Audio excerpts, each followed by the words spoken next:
الأستاذ الغزواني مصطفى، مؤطر بكلية حقوق عين الشق، كلية العلوم القانونية والاقتصادية عين الشق. المناسبة ديال اليوم هي بداية البطولة المحلية للبطولة الجامعية.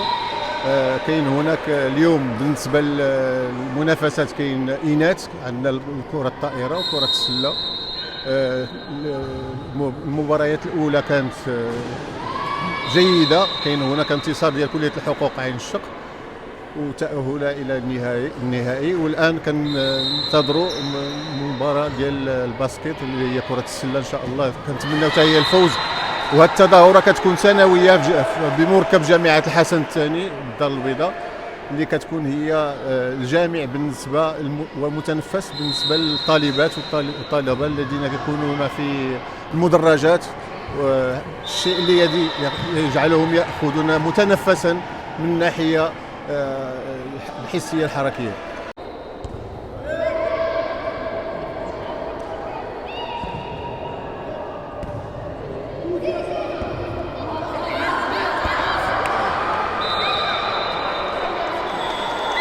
السلام عليكم. اليوم كنمثلوا جامعة حسن الثاني لكرة الطائرة، فالحمد لله ربحنا الماتش الأول وربحنا الماتش الثاني ودابا تأهلنا للفينال. فصراحة كانت زعما خطوة زوينة انه زعما نكتشفوا صحابنا ومواهب جداد في كل مرة. فالحمد لله كنتمناو زعما الماتش الماجي ان شاء الله حتى هو نربحوه، و فوالا بون شونس الفرقة الأخرى.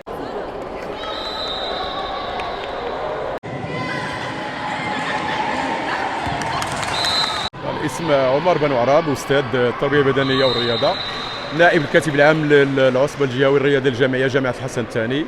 كما في علم الجميع عندنا جامعه الحسن الثاني باشراف من العصبه الجهوي الرياضيه الجامعيه دائما تنظم بطوله تشمل الرياضات الجماعيه والرياضات الفرديه، وهذا من شانه يعني ان يساعد الطالب على التحصيل العلمي و يعني المواكبه في الدراسه ديالو، المساعده على يعني حصل نتائج ايجابيه. وبطبيعه الحال هذه التظاهره الرياضيه وهذه الانشطه الرياضيه تحت اشراف السيد رئيس جامعه الحسن الثاني يعني كتجند لها مجموعه من الاطر والفعاليات، وكتعرف مشاركه ديال مجموعه ديال المؤسسات والمعاهد والكليات التابعه لجامعه الحسن الثاني. والحمد لله كتلقى واحد النجاح، واحد الاقبال سواء من طرف الطلبه او الحضور الكريم.